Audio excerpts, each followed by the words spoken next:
Boa noite, Rede Jovem! Que alegria estarmos juntos, mais um sábado, mais um culto, juntos conectados para celebrar o nosso Senhor Jesus. É sempre tão bom, como é bom louvarmos a Deus. Vamos orar por esse tempo de palavra. Pai, muito obrigado, Jesus, porque a sua palavra é verdadeira, é fiel, é confiável. Obrigado porque a tua palavra é imutável. Obrigado porque a tua palavra, Senhor, ela mexe com as nossas vidas, ela muda a nossa forma de olhar a vida e a gente pode passar a entender mais o Senhor através da sua palavra. Obrigado, Jesus, obrigado porque essa noite, Deus, nós queremos que essa noite a palavra de Deus vai mudar alguns corações. Nós queremos que essa noite a palavra de Deus vai libertar pessoas presas. Queremos que essa noite a palavra de Deus vai perdoar. Essa noite a palavra de Deus vai restaurar. Essa noite a palavra de Deus vai trazer vida e vida em abundância. Quantos creem nisso, digam amém. Aleluia. Amados, nós vamos começar uma série nova na Rede Jovem hoje, que é a série Jesus is King, Jesus é Rei. E quantos aqui creem que Jesus é o Rei?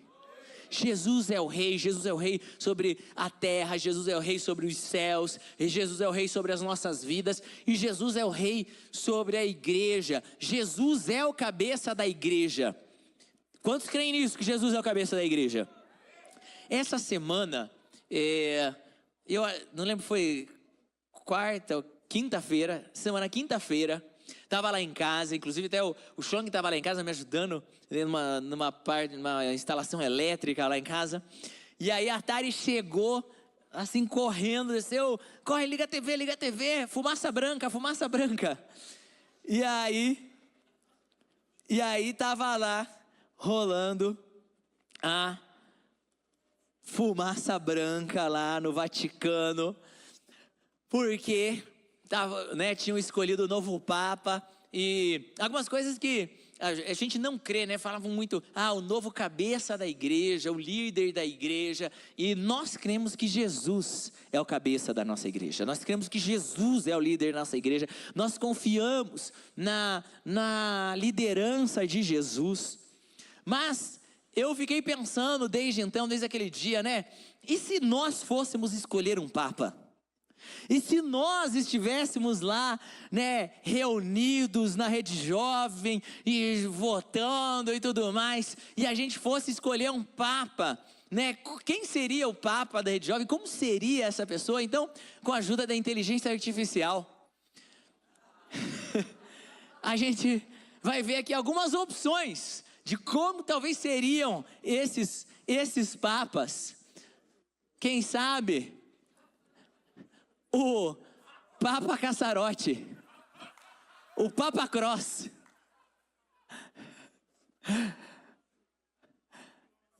algumas opções: Dom Digon, Papa do Cajuru,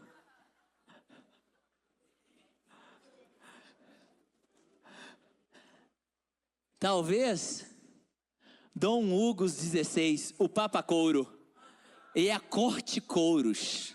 Por favor, a forma certa de falar. Papa Hugo XVI, o Papa Couro. Talvez seria Gil Grande. E o seu discurso de Papa começaria com olê, olê, olê.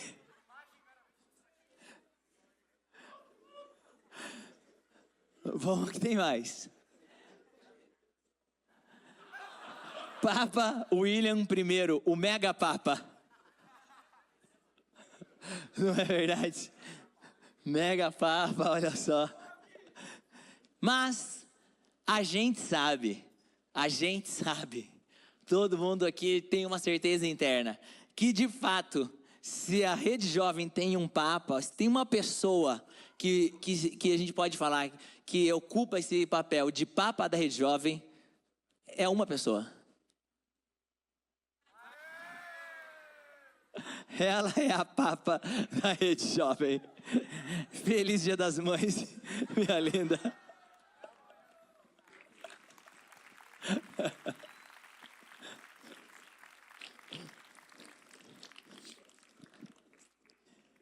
Abre comigo a sua Bíblia aí em 2 Coríntios capítulo 6. 2 Coríntios capítulo 6.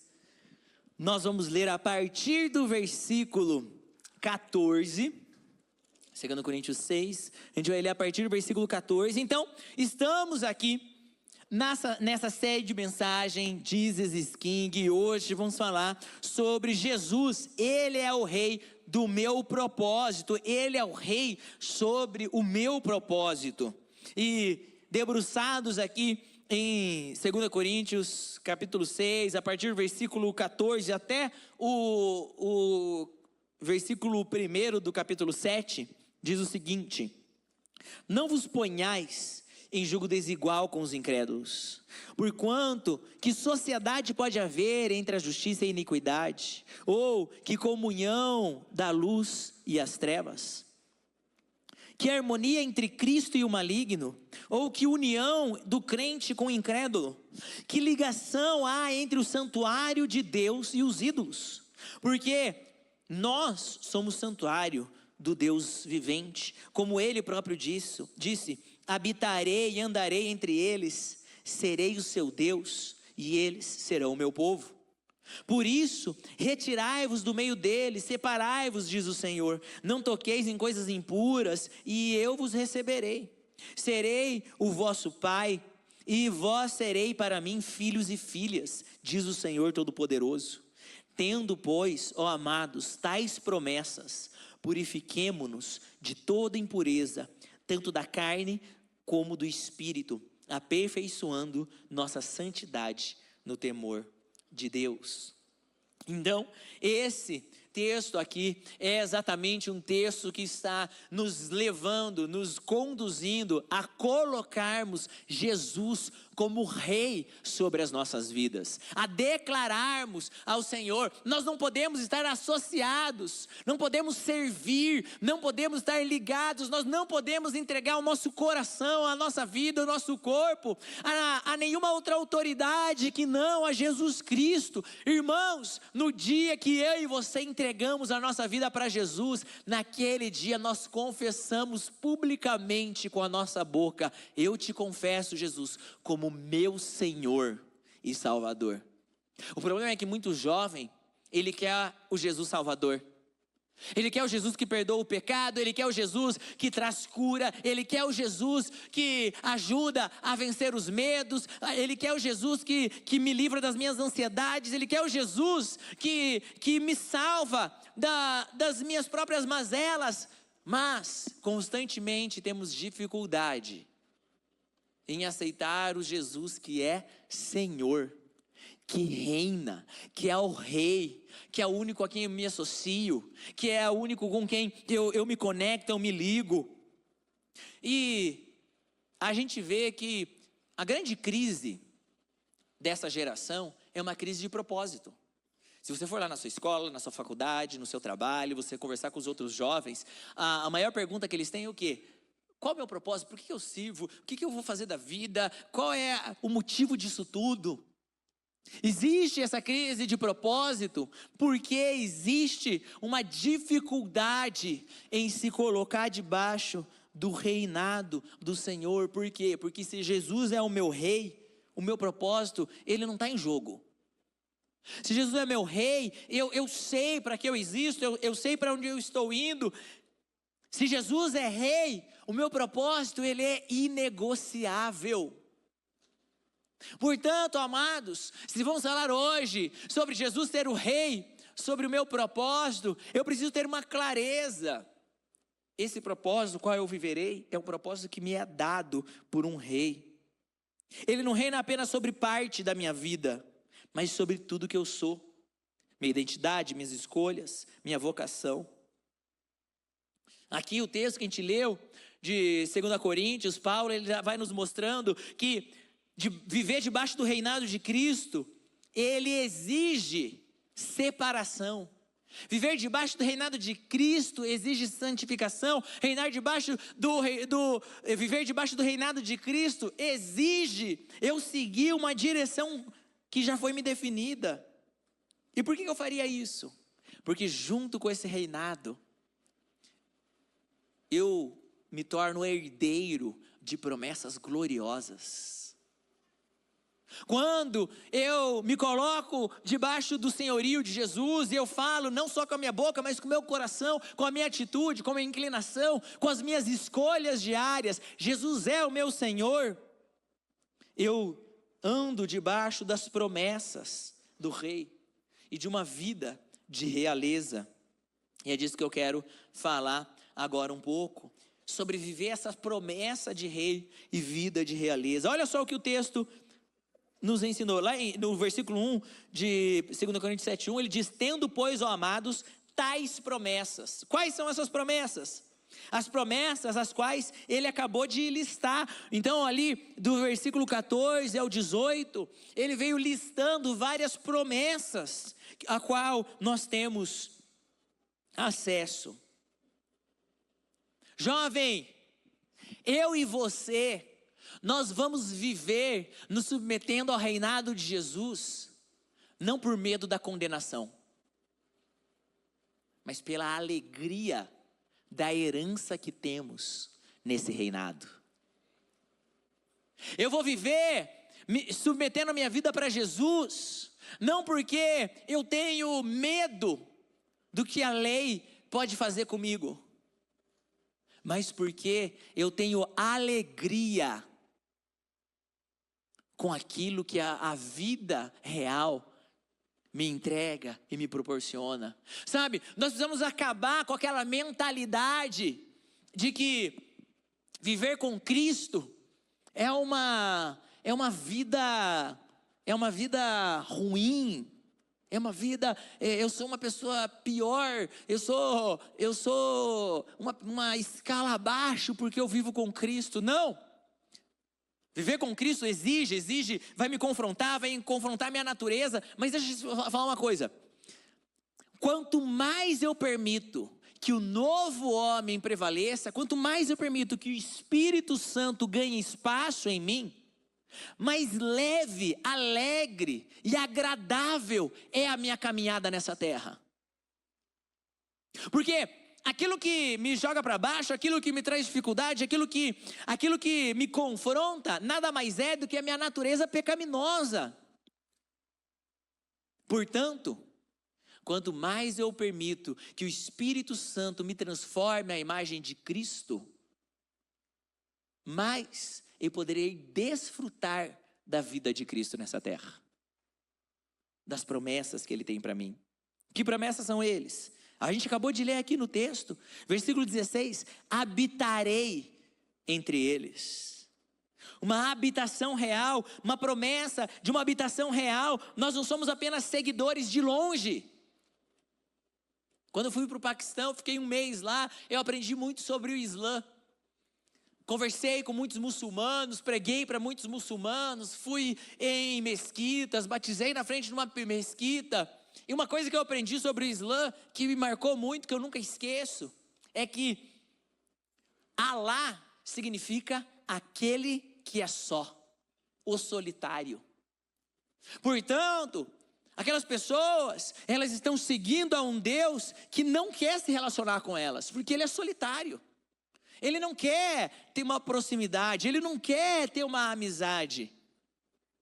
Isso é o contrário do nosso Deus. A Bíblia nos ensina que Deus, exatamente, Ele criou o homem para ter uma vida de relacionamento. Você, no seu propósito, portanto, no seu propósito real, existe uma marca de Deus para que você viva perto dEle. O Espírito Santo habita em cada um que crê, todo aquele que confessou o nome. Isso nos eleva a uma posição de dignidade espiritual. Podemos pedir pela presença, pois ela é uma promessa do Evangelho. Você pode clamar pela presença de Deus, porque Deus prometeu: eu habitarei no meio de vocês. Quando você se reúne com a sua célula, você pode ter uma expectativa de que a presença de Deus estará lá. Quando você fecha a porta do seu quarto para orar, você pode ter uma santa expectativa, a presença de Deus vai estar aqui. Quando você vem para o culto da Rede Jovem, quando você liga uma canção no seu carro, quando você começa a orar em línguas na fila de um banco, você pode ter a expectativa. Rede Jovem, nós precisamos e devemos desejar pela presença de Deus, porque Ele fez essa promessa que habitaria em nosso meio. O véu se rasgou e com isso nós podemos entrar na presença. Como igreja, nós temos declarados que queremos esse lugar da presença. Como igreja, nós temos orado que nós desejamos esse lugar da presença. Temos falado esse ano como igreja: Senhor, não nos faça ir se a sua presença lá não estiver. E nesse exato momento, cada um de vocês, cada um que está aqui hoje, cada um que está conosco pelo Campus Live, se você depositou sua confiança no Senhor Jesus, a divindade de Cristo reside em você, através da pessoa do Espírito Santo. Nós precisamos entender o tamanho do privilégio que é estar na presença. Para o povo de Israel, aquela multidão, milhares no meio de um deserto, apenas Moisés subia e ia ter na presença de Deus. Enquanto todos estavam vindo de uma escravidão, cruzando um deserto para uma terra que eles não sabiam qual era. Nos seus dias de ansiedade, nos seus dias de solidão, nos seus dias de incertezas, nos seus dias de dificuldade, nos seus dias de incredulidade, tudo que eles poderiam ter acesso é que um homem, o qual eles viam de longe no meio de milhares, subiria para uma montanha e voltaria com a palavra. Enquanto isso, eu e você, nos nossos dias, se a insegurança vem, se a incredulidade vier, se a ira aparecer, se não importa qual é a luta que você tem enfrentado, eu e você, nós temos acesso àquela mesma presença que vinha face a face com Moisés, que feriu aquela pedra e encravou nela os 10 mandamentos. Ela pode ferir o nosso coração, encravar a palavra em nosso coração. Jovem, você pode ser a habitação dessa presença. Nós precisamos entender que se Jesus é nosso rei, podemos ter uma vida de realeza. Podemos ter uma caminhada real. Porque o versículo 16 também fala: andarei entre eles. Como andava com Adão, como andava com Abraão, como andava e cruzou o deserto com Moisés, como andava com seu servo Davi. E ele vai andar, e ele quer andar comigo e com você. Salmo 25:14, o Senhor confia nos que o temem, Ele lhes dá a conhecer da sua aliança. Jesus, no caminho de Emaús, expressa isso no Novo Testamento. O rei ressurreto, o que ele escolhe fazer no seu primeiro dia após a ressurreição? Andar ao lado dos seus caminhos. E é andando naquele caminho que o rei ressurreto vai explicando para eles as Escrituras, desde a criação, passando por Moisés e os profetas, e vai revelando a glória de Deus para eles. É andando no caminho. Jovem, olha aqui para mim rapidinho. Muito do seu aprendizado, do seu crescimento espiritual, da sua maturidade, muito da presença que Deus quer derramar na sua vida, é andando no caminho. Crescer no trilho de crescimento, servir no ministério, ler um livro, conversar com os colegas da célula. Tudo isso faz parte da caminhada. Existem aspectos da presença que estão reservados para o caminho, para a caminhada. Parte dessa promessa real de Jesus nosso rei é que Ele andaria conosco, Ele quer andar com você.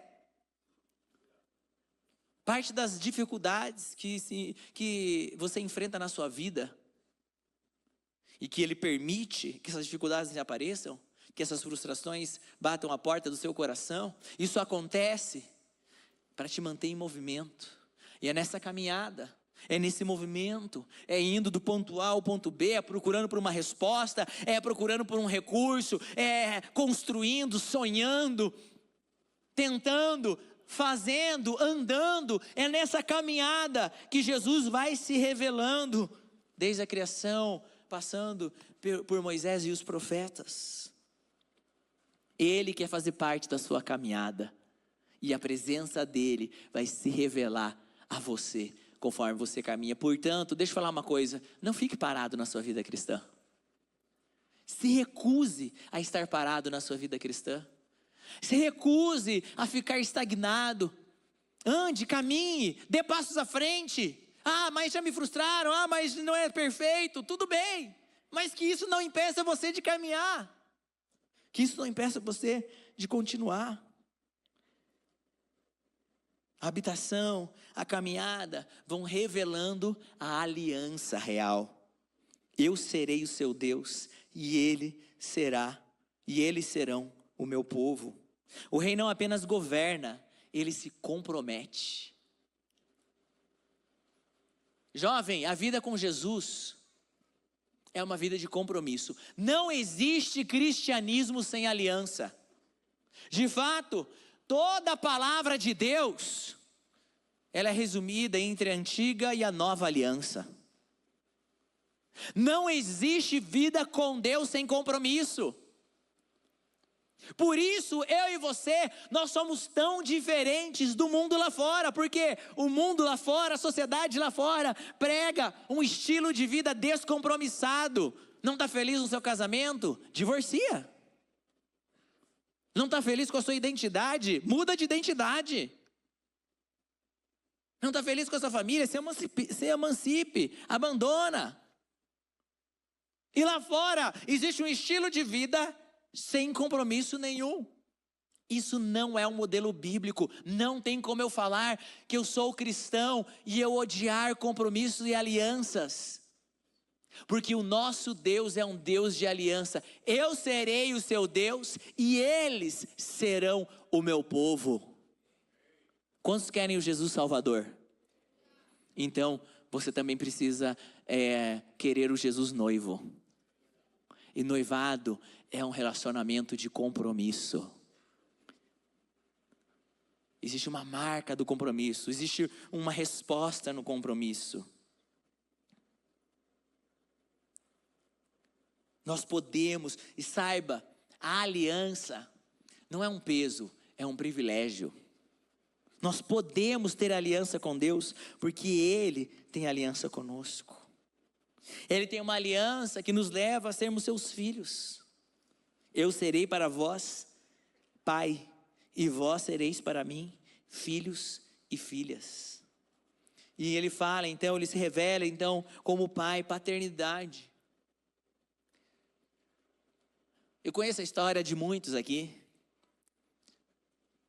Muitos já estiveram lá com a gente, chorando no encontro com Deus, em curas com a pastora Tari,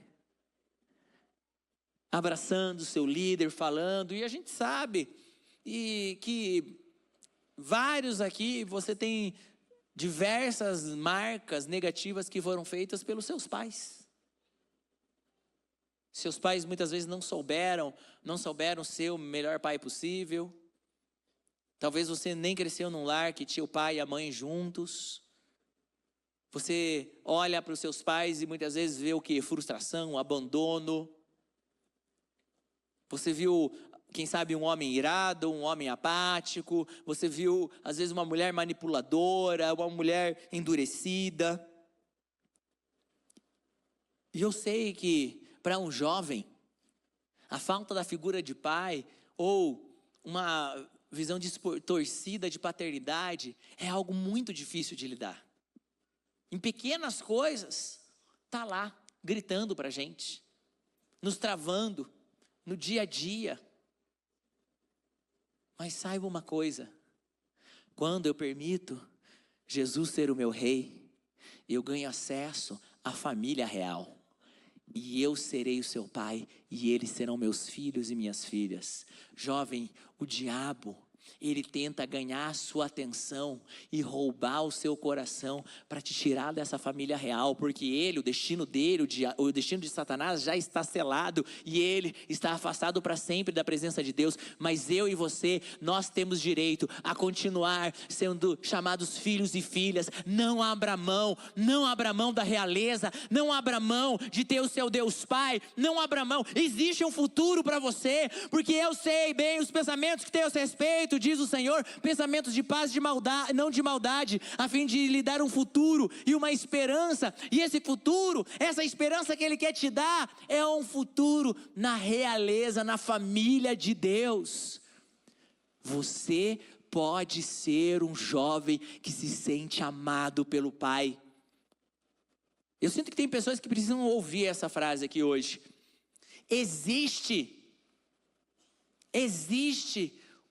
como se fosse um multiverso para você, onde você se sente seguro, onde você não se sente rejeitado toda hora, onde você não acha que as pessoas estão contra você, onde você não acha que você é pior o tempo todo, que você é incapaz. Existe uma realidade para você, onde você se sente o tempo todo restaurado e respaldado por um Pai de amor. E quando eu e você vivemos a realidade de Jesus ser o nosso rei, o nosso propósito inicial de sermos chamados filhos e filhas, ele é restaurado. Levanta sua mão comigo, todo mundo que está nesse salão. Diga assim: Senhor Jesus, eu sou liberado para viver essa verdade. Eu sou filho de Deus e eu não vou trocar isso pelas migalhas que o mundo pode me oferecer, em nome de Jesus. Então agradeça ao Senhor essa noite, agradeça, amado, convoque toda a paixão que há na sua alma para agradecer a obra de Jesus na cruz e diga: eu tenho acesso a ser chamado filho de Deus. Então, essa vida real restaura o nosso propósito de viver na realeza. E ela restaura também, não só a coroa da nossa cabeça, mas também lava os nossos pés. Porque não faria sentido, seria uma vida incoerente, é uma loucura pensar em alguém andando com coroa na cabeça, mas lama nos pés. O versículo 1 do capítulo 7, 2 Coríntios afirma: purifiquemo-nos de toda impureza. Devemos buscar isso no Senhor, essa santificação. Irmãos, a realeza do nosso chamado nos chama e nos convida para uma vida de santidade. Veja, a gente está lendo aqui textos do apóstolo Paulo, e é muito difícil a gente encontrar algum irmão em Cristo que seja mais aplicado na palavra, que tenha se entregue mais pelo Evangelho, que tenha amado ao Senhor com tanta força e com tanta convicção, alguém que tenha andado tão fielmente de acordo com aquilo que o Senhor o chamou. É difícil encontrar alguém assim como Paulo. Ainda assim, o que Paulo está falando não é purifiquem-se. O que ele está falando é purifiquemo-nos. Porque a mesma graça que salvou a Paulo é a graça que o estava transformando constantemente. E o mesmo acontece para mim e para você, meu irmão. A mesma graça que me salvou é a graça que me transforma continuamente à imagem de Cristo. A graça salvadora também é a graça transformadora. É aquela que me faz entender que a santidade é uma responsabilidade real. Ora, se sou parte da família real, eu tenho responsabilidades reais. A gente, acompanhou, não sei quantos viram aí, alguns anos atrás, qual que é o príncipe que pulou fora lá da família? O Harry, olha aí. O príncipe Harry lá, inglês, britânico, da família real britânica. Ele, em algum momento, ele falou, quer saber, não estou mais afim de ficar fazendo essas agendas reais, de ter que posar, de falar o discurso da realeza, de defender a minha família, de concordar com tudo. Então, eu abro mão do meu posto real. Ele deixou a Inglaterra, ele deixou os palácios, ele deixou a herança e foi viver nos Estados Unidos e comer McDonald's. Por quê? A santidade é uma responsabilidade real. Viver em realeza traz responsabilidades da realeza. Purifiquemo-nos. O verbo está no plural, porém o convite é pessoal. Todo convite à santificação é um convite pessoal. Galera, isso aqui é muito importante de eu e você, a gente chegar num consenso e entender profundamente aqui. Sabe por quê? Porque quando entra nesse tema de santificação, existe uma tendência péssima no ser humano de olhar para o lado e falar, é verdade, pastor, porque o meu irmãozinho aqui, ele realmente precisa santificar. Não, é verdade, eu conheço uma pessoa aqui que, olha, está precisando melhorar. Prega mais, pastor, porque tem gente aqui que precisa ouvir. Existe essa nossa inclinação de olhar para os outros, porque é muito mais fácil encontrar o erro nos outros do que encontrar o erro em mim mesmo. É a natureza humana. Você vai ver, eu gosto muito de futebol. Ao final de toda a rodada aí, você vai ver ali, teve a rodada da Champions League essa semana. Foi boa a rodada da Champions League essa semana, a Inter. Lá na Itália, meu time na Itália sempre foi o Milan, o AC Milan. Dito isso, sou Inter desde criancinha nessa final de Champions. E aí, se acabou, já tem lá os comentaristas todos prontos para falar o que o técnico errou, o que o zagueiro fez que não deveria ter feito, o que o atacante deixou de fazer, os erros que a arbitragem cometeu. Ainda está para nascer um vídeo de comentaristas de futebol falando, então, esse comentário que eu fiz, não foi nada a ver, eu falei que era o lateral esquerdo, mas na verdade não era. Você nunca vê o comentário do comentarista comentando o comentário. Sabe por quê? É muito mais fácil encontrar o erro no outro do que em mim mesmo. E a gente pode ir para o nosso mundo aqui. A gente vai encontrar na internet um monte de gente sommelier de pregador, que ele ganha a vida pegando o pastor Tiago, de mim ninguém vai fazer, graças a Deus, é bom não ser famoso.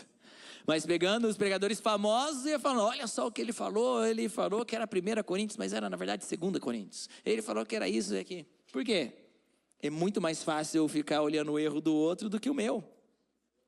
Gente que vai passar, que você vai ver nas redes sociais, que ficam passando tempo falando, como que a igreja deve fazer? Eu acho que a igreja deve fazer assim, acho que a igreja não deve fazer daquele jeito, eu acho que você não deveria fazer assim, acho que você deveria fazer daquele outro jeito, não se porte dessa forma, faça daquele negócio, vocês fazem essa estratégia, isso já é do passado, deveria fazer, mas muitas vezes pessoas que não dão fruto, não servem, não têm responsabilidade sobre nada. Porque essa é a tendência humana. Eu olho para o lado, eu vejo como está a vida do irmão. Mas o convite à santificação é um convite que leva eu e você a olharmos para dentro. Existe uma frase de D.A. Carson que eu gosto muito, que fala o seguinte: o maior presente que você pode dar à sua igreja local é a sua santidade pessoal.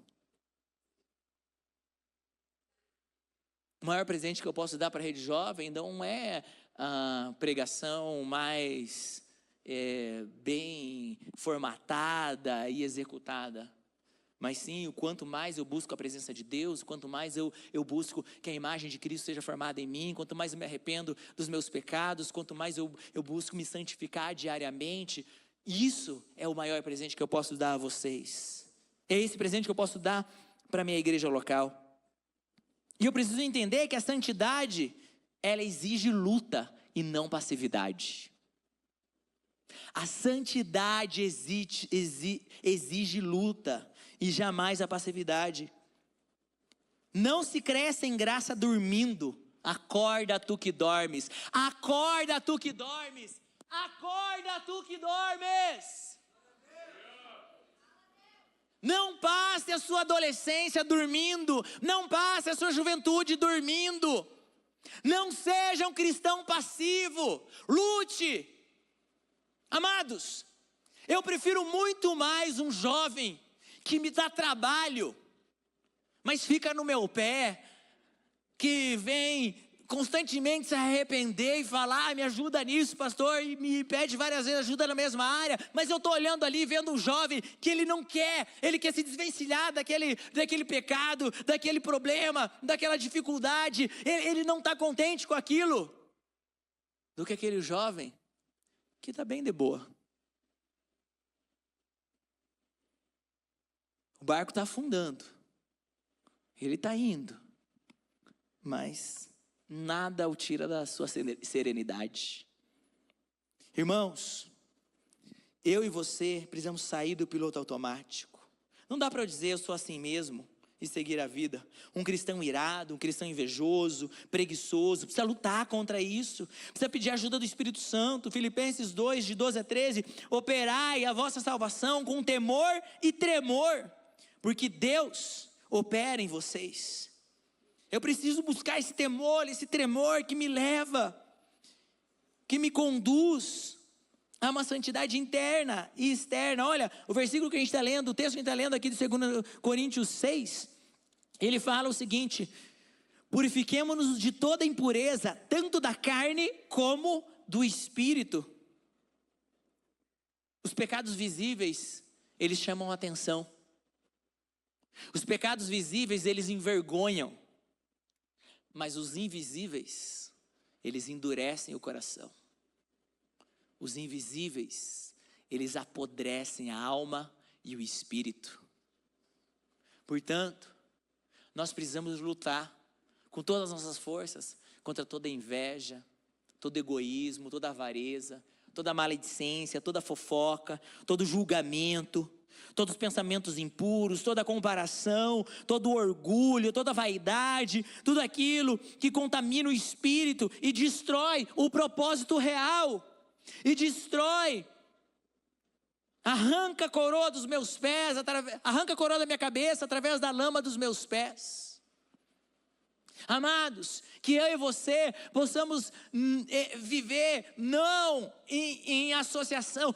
O texto aqui de 2 Coríntios, ele vai começando falando, olha, como pode haver sociedade, não se coloque em julgo desigual. Como pode haver sociedade entre a justiça e a iniquidade? Comunhão entre luz e trevas, que harmonia há entre Cristo e o maligno?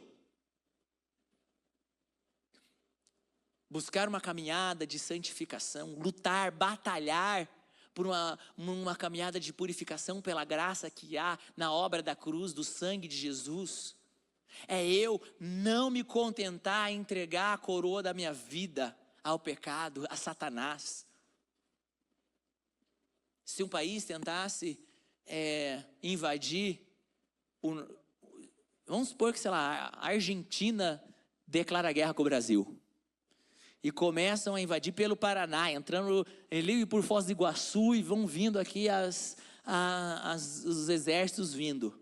E se eles conquistarem Curitiba, acabou e o Brasil está perdido. O mínimo que espera é que a gente, cara, se for cair, eu vou cair atirando.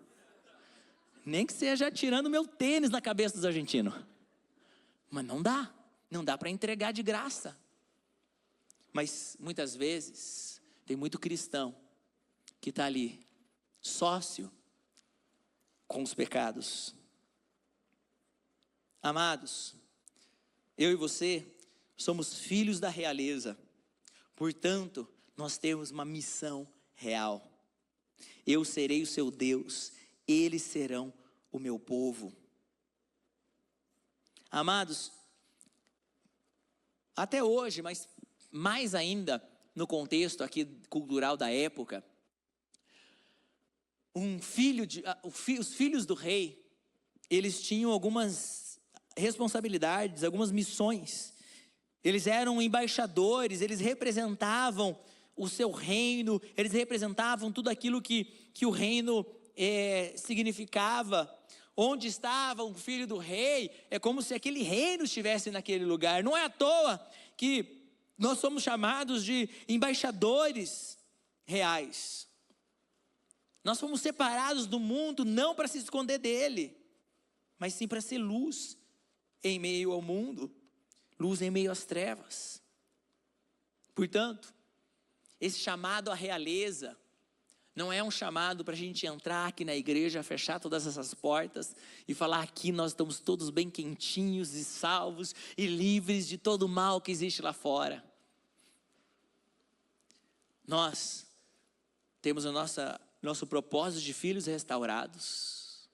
Nós nos permitimos ser salvos e lavados pelo sangue de Jesus, que nos purifica de todo o pecado, num processo de santificação. E então, como complemento do nosso propósito de vida, nós somos enviados como filhos que vão representar o reino da sua maravilhosa luz.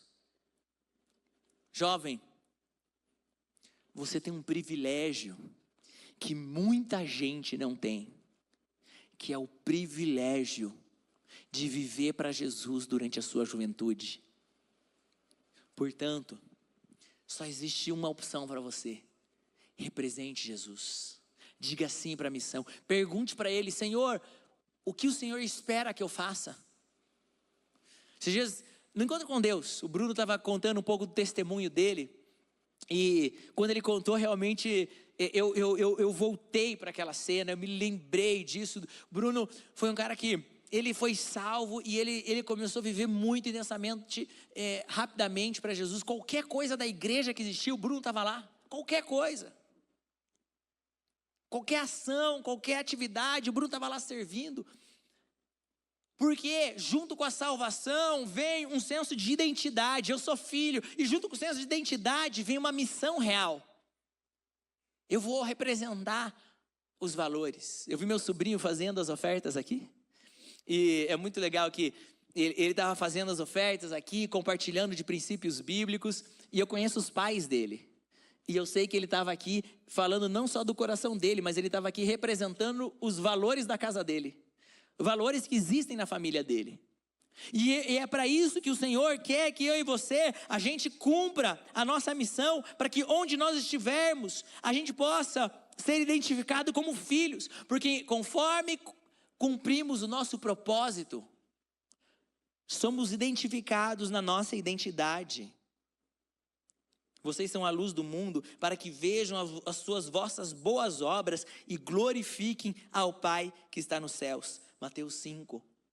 Portanto, as nossas boas obras, nós não fazemos as boas obras no mundo para conquistarmos perdão, porque isso veio de graça pela obra de Jesus. Nós não fazemos as boas obras no mundo para conquistar a salvação, porque isso é de graça pela obra da cruz. Nós não fazemos as boas obras no mundo para sermos santificados, porque isso é de graça pela obra de Jesus na cruz.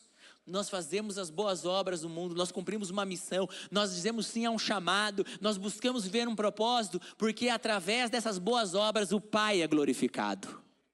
Um filho que cumpre o seu chamado glorifica o Pai que o chamou. Foi assim com José. Ele servo, como escravo, ele continuou cumprindo o seu chamado. Ele preso numa cadeia de forma injusta, ele continuou vivendo o seu chamado. E de lá, ele glorificou o Pai e foi posto num lugar de honra. Foi assim com Esther, que estava no palácio. Então percebeu, quem sabe não foi para um tempo como este que eu cheguei na posição de rainha e cumpri o seu chamado. Foi assim com Daniel, que não negociou seus valores, que não se curvou diante dos falsos deuses da Babilônia. E assim, ele glorificou ao Pai que o chamou para viver o seu propósito. Amados, você não é um acidente da história. Você não é um acidente da história. Você não é alguém gerado ao acaso. Você não está aqui essa noite por coincidência.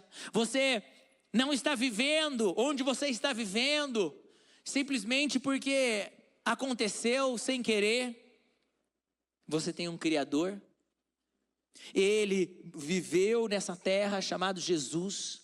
Ele morreu e ressuscitou ao terceiro dia, para que você pudesse ser chamado filho de Deus, para que você pudesse ser perdoado e purificado dos seus pecados. E Ele tem um propósito para você.